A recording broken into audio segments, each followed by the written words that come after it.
All right, so today we're going to be taking a deep dive into the idea of pride. Okay. Something that, we all think we understand. Yeah. But the sermon we're looking at argues that pride can be a major roadblock on your spiritual journey. Hmm. So it really makes you wonder, is pride always a bad thing? Yeah. And to get into this, the preacher uses the story of King Nebuchadnezzar. Oh, yeah. You know, maybe you remember him from Sunday school. Yeah, for sure. He was... That Babylonian king. Right, that larger-than-life Babylonian king, conquered nations, amassed a crazy amount of wealth and power. A figure who really embodies both ambition and, the potential pitfalls of pride. Exactly, and the preacher really leans into that, using Nebuchadnezzar as this cautionary tale. But he doesn't just tell the story, he breaks it down in a way that connects to us today. It's like he's saying, look, even the most powerful people can fall victim to pride, so how do we avoid making the same mistakes? That's a good point. And one of the first things he points out is that Nebuchadnezzar's success wasn't just about his abilities. Right. He emphasizes that ultimately it was God's will that allowed Nebuchadnezzar to achieve what he did. Okay, so that raises an important question then. Yeah. What happens when we forget that? Right. When we start taking all the credit for ourselves and letting pride take over? That's where the danger lies, according to the preacher. Oh, okay. He argues that pride leads us away from God, making us think we're more capable than we actually are. I see. It's like we get blinded by our own ego and lose sight of the bigger picture. And that blindness, he says, can lead to some pretty serious consequences. Makes sense. Just like it did for Nebuchadnezzar. Yeah. And now, this is where the sermon takes a really interesting turn. Okay. The preacher starts drawing parallels between Nebuchadnezzar's pride and the behavior of some modern political leaders. Interesting. He specifically calls out Donald Trump, Kamala Harris, and Benjamin Netanyahu. Wow. That is a bold move. It is. To connect this ancient story to current events. Yeah. Definitely gets you thinking about how pride might be at play in the decisions made by those in power. Absolutely. And he even quotes Obadiah 1.3, which says, "The pride of thine heart hath deceived thee." It's a pretty powerful image, right? Yeah. This idea that pride can actually trick us into making bad choices by distorting our perception of reality. And he contrasts this with the idea of humility. Okay. He argues that true humility isn't about putting yourself down or thinking you're worthless. Right. It's about recognizing your place in the grand scheme of things. Yeah. Recognizing your limitations and understanding that you're not the center of the universe. He's Okay. basically saying there's a difference between having confidence in yourself and letting your ego run wild, and finding that balance is key. Right. But then he goes even deeper. Okay. He talks about how true humility can actually be a source of strength. Interesting. So how do you think that works? Well, I think he's arguing that humility allows you to be open to learning and growing because you're not so caught up in proving yourself all the time. Makes sense. You're more willing to admit when you're wrong, to ask for help, and to learn from your mistakes. Absolutely. And that openness can lead to more fulfilling relationships, more meaningful work, Yeah. and ultimately a stronger connection with whatever you consider to be your higher power. Right. And he even uses his own life as an example. Oh, really? Yeah, he shares personal anecdotes about how he struggled with pride in the past. Interesting. He talks about times when he took credit for things that weren't entirely his doing, and how God had to humble him repeatedly until he finally learned his lesson. Wow, that's pretty powerful. It is. It's actually pretty refreshing to hear someone in a position of authority be so candid about their own flaws, don't you think? It is. It makes his message feel more relatable and authentic. Definitely. Yeah, it makes you realize that this struggle with pride is something we all face no matter who we are or what we've achieved. Absolutely. And he uses this really interesting analogy to illustrate that point. Okay. He talks about falling into a hole over and over again and needing God's help to climb out each time. That's a powerful image. It represents the cycle of pride and redemption. Yeah? We get caught up in our own ego, make mistakes, Right. then have to humble ourselves to ask for help and get back on track. And he ties that back to the idea that pride can cloud our vision, Right. preventing us from seeing the opportunities for growth and service that are right in front of us. He even goes so far as to say that sometimes the most humbling experiences are actually the most valuable. Okay, why is that? Because they force us to rely on something greater than ourselves. Oh, I see. He gives a specific example that I found really thought-provoking. Okay, what is that? He talks about the idea of being a janitor in the kingdom of heaven. A janitor. Yeah, that one stuck with me too.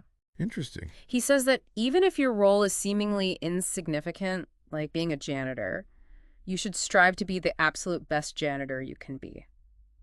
It's about approaching every task, no matter how small or humble, with dedication and a willingness to serve.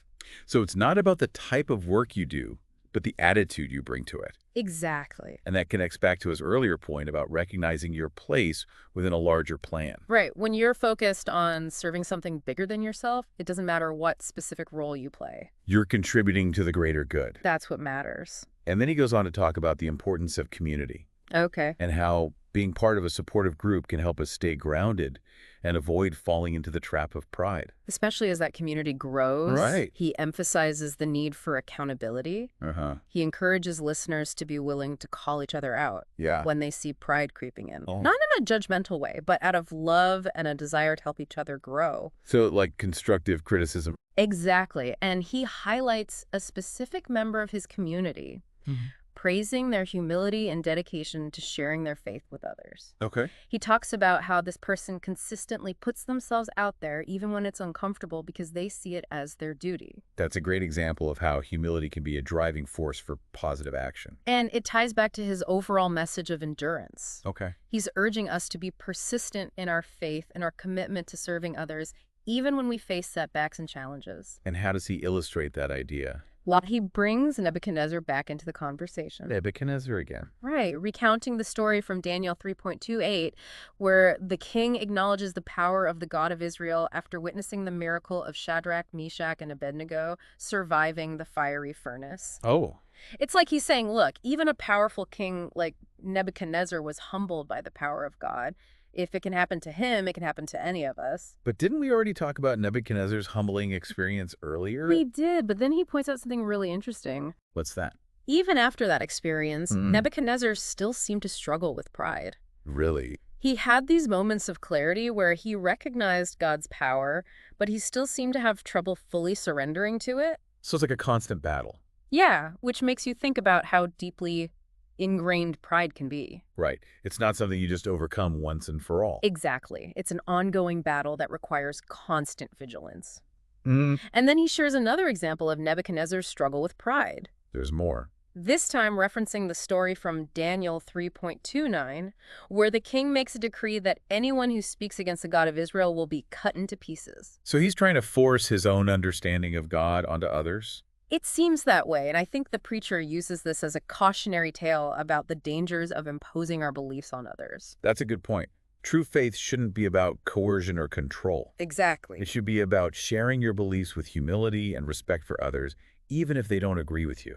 And then he brings in this quote from 1 Corinthians 4.6, where the Apostle Paul cautions against thinking too highly of ourselves or comparing ourselves to others. Which is such a relevant message for today. It is. In this age of social media, it's so easy to get caught up in comparison and competition. Right. We're constantly bombarded with images of other people's seemingly perfect lives, which can make us feel inadequate and fuel our own sense of pride. He's reminding us that true humility is about focusing on our own journey, on our own relationship with God. And not getting distracted by what other people are doing. And he circles back to that quote from Psalm 10.4 that we discussed earlier. The one about how the wicked don't seek God.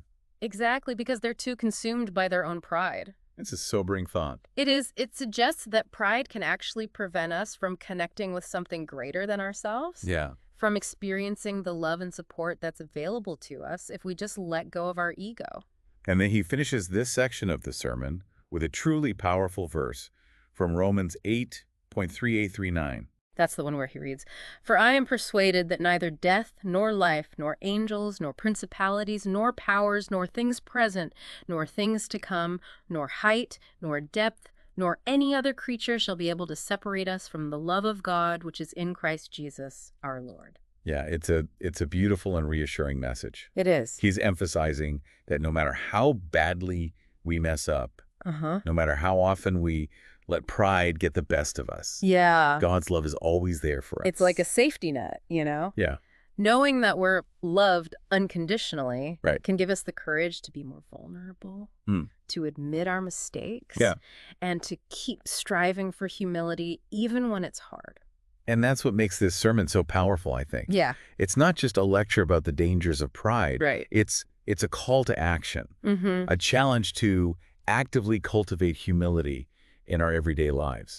So how do we actually do that? What are some practical steps we can take to keep pride in check? Well, he doesn't offer a specific checklist or anything. Right.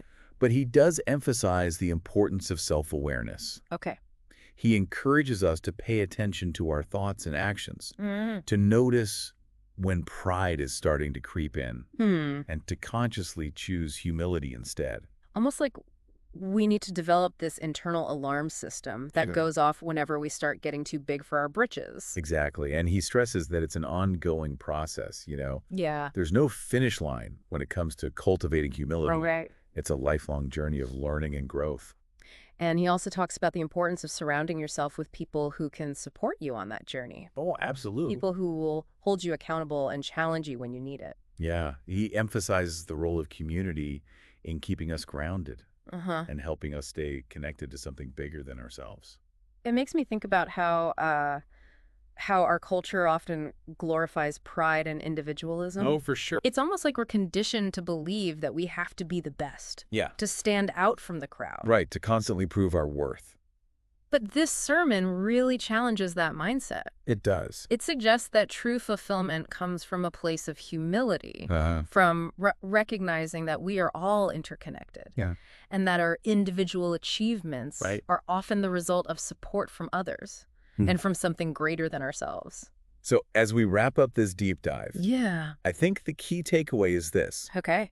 If pride can blind even the most powerful figures, like Nebuchadnezzar, we need to be extra vigilant about how it might be influencing our own lives.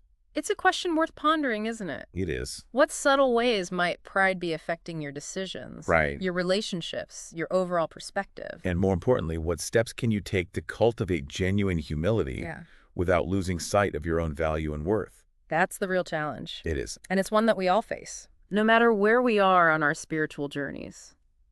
This sermon reminds us that it's a journey worth taking. Absolutely. Because ultimately, humility is what allows us to connect with something far greater than ourselves. Right. And to experience the true meaning of love, purpose, and belonging. Well said. I think that's a great place to leave it for today. Yeah, thanks for having me. Thanks for listening, everyone.